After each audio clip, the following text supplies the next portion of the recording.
Good morning student, welcome to my channel. आज का हमारा टॉपिक है component of power and power factor. हमने इलेक्ट्रिकल पावर के बारे में देखा कि एसी सर्किट जिसमें प्रतिरोध और कैपेसिटेंस या प्रतिरोध और इंडक्शन होता है, या दोनों में वास्तविक शक्ति और प्रतिक्रियाशील शक्ति भी होती है। इसलिए हमारे द्वारा उपभोग की गई कुल बिजली की गणना करने के लिए हमें वोल्टेज और वर्तमान के साइनसोइडल तरंगों के बीच के चरण के अंतर को जानना होगा। एक एसी सर्किट में वोल्टेज और करंट वेव फॉर्म साइनसोइडल होते हैं, इसलिए इनके एम्पलीट्यूड लगातार समय के साथ बदलते रहते हैं। चूँकि हम जानते हैं कि बिजली का वोल्टेज वर्तमान P बराबर V/I से अधिक होता है। अधिकतम बिजली तब होगी जब दो वोल्टेज और वर्तमान तरंगें एक दूसरे के साथ पंक्तिबद्ध होंगे। यही कारण है कि उनकी चोटियाँ और शून्य क्रॉसओवर बिंदु एक ही समय होते हैं। जब ऐसा होता है तो दो तरंगों को इन फेज कहा जाता है। एक एसी सर्किट के तीन मुख्य घटक जो वोल्टेज और वर्तमान तरंगों के बीच के संबंध को प्रभावित कर सकते हैं, इसलिए उनके चरण अंतर सर्किट के कुल प्रतिबाधा को प्रतिभाषित करके प्रतिरोध, सांद्रता और प्रारंभ करने वाला है। एक एसी सर्किट का प्रतिबाधा जेड डीसी सर्किट में गणना प्रतिरोध के बराबर है। ओम में दिए गए प्रतिबाधा के साथ एसी सर्किट के लिए प्रतिबाधा को आमतौर पर सर्किट घटक द्वारा उत्पादित वोल्टेज और वर्तमान चरण के अनुपात के रूप में परिभाषित किया जाता है। फेजर की सीधी रेखाएं इस तरह खींची जाती हैं जैसे कि किसी वोल्टेज या करंट के आयाम को, उसकी लंबाई को और उसके फेज के अंतर को अनफासर के सापेक्ष अनफासर की रेखाओं के संबंध में दर्शाया जाता है। एसी सर्किट में प्रतिरोध और प्रतिक्रिया दोनों होते हैं जो कुल प्रतिबाधा जेड देने के लिए संयुक्त होते हैं, जो सर्किट के चारों ओर वर्तमान प्रवाह को सीमित करते हैं। लेकिन एक एसी सर्किट प्रतिबाधा, प्रतिरोध और प्रतिक्रियाशील ओमिक मूल्यों के बीजगणितीय योग के बराबर नहीं है, चूँकि शुद्ध प्रतिरोध और शुद्ध प्रतिक्रिया एक दूसरे के साथ 90 ओ आउट चरण हैं। इसलिए लेकिन हम इन 90 डिग्री चरण के अंतर को एक समकोण त्रिभुज की भुजाओं के रूप में उपयोग कर सकते हैं, जिसे प्रतिबाधा त्रिभुज कहा जाता है। प्रतिबाधा पाइथागोरस प्रमेय द्वारा निर्धारित की गई कर्ण के रूप में होता है।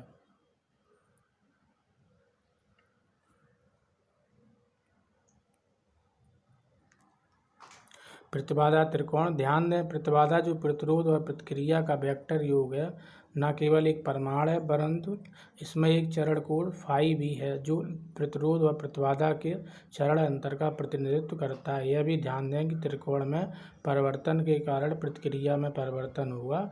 एक्स आवृत्ति में परिवर्तन के रूप में बेशक प्रतिरोध हमेशा स्थिर रहेगा। रियल पावर P बराबर I²R और रियल पावर Q बराबर I² वोल्ट और स्पष्ट शक्ति S बराबर I² × Z। एसी सर्किट में वास्तविक शक्ति P, जिसे वास्तविक या सक्रिय शक्ति के रूप में जाना जाता है, एक विद्युत सर्किट के भीतर वास्तविक कार्य करता है। वाट्स में मापी गई वास्तविक शक्ति एक सर्किट के प्रतिरोध भाग द्वारा खपत की गई शक्ति को परिभाषित करती है। प्रतिरोध चरण। चूँकि प्रतिरोध वोल्टेज और वर्तमान तरंगों के बीच किसी भी चरण अंतर का उत्पादन नहीं करते हैं, सभी उपयोगी शक्ति सीधे प्रतिरोध तक पहुंचाई जाती है, गर्मी, प्रकाश और काम में परिवर्तित हो जाती है। फिर एक प्रतिरोध द्वारा उपयोग की जाने वाली शक्ति वास्तविक शक्ति है, जो मौलिक रूप से सर्किट औसत शक्ति होती है। वास्तविक शक्ति के इसी मान को खोजने के लिए आरएमएस वोल्टेज और वर्तमान मानों को चरण कोण को कोसाइन से गुणा किया जाता है, जिसे वास्तविक शक्ति बराबर P बराबर I² या V/I cos θ। चूँकि इनका वोल्ट और प्रतिरोध सर्किट में धारा के बीच कोई चरण अंतर नहीं है, इसलिए दो तरंगों के बीच चरण बदलाव शून्य होगा। एसी सर्किट में वास्तविक शक्ति, जहाँ वास्तविक शक्ति P वाट में होती है और वोल्ट V RMS वोल्ट में होती है, वर्तमान I RMS वाट में होती है। फिर वास्तविक शक्ति वाट में मापी जाने वाली I² × R प्रतिरोधक तत्व है, जिसे आपने यूटिलिटी एनर्जी मीटर पर पढ़ा है। इसमें वाट्स, किलोवाट, मेगावाट में इकाइयाँ। ध्यान दें, वास्तविक शक्ति हमेशा P हमेशा सकारात्मक होती है। एसी सर्किट में प्रतिक्रियाशील शक्ति कभी कभी वाटलेस पावर कहा जाता है, एक एसी सर्किट में खपत की जाने वाली शक्ति है जो किसी भी उपयोगी कार्य को नहीं करती है, लेकिन वोल्टेज और वर्तमान तरंगों के बीच चरण बदलाव पर एक बड़ा प्रभाव डालता है। रिएक्टिव पावर इंडक्टर और कैपेसिटर द्वारा निर्मित प्रतिक्रिया से जुड़ा होता है और वास्तविक शक्ति के प्रभावों का प्रतिकार करता है।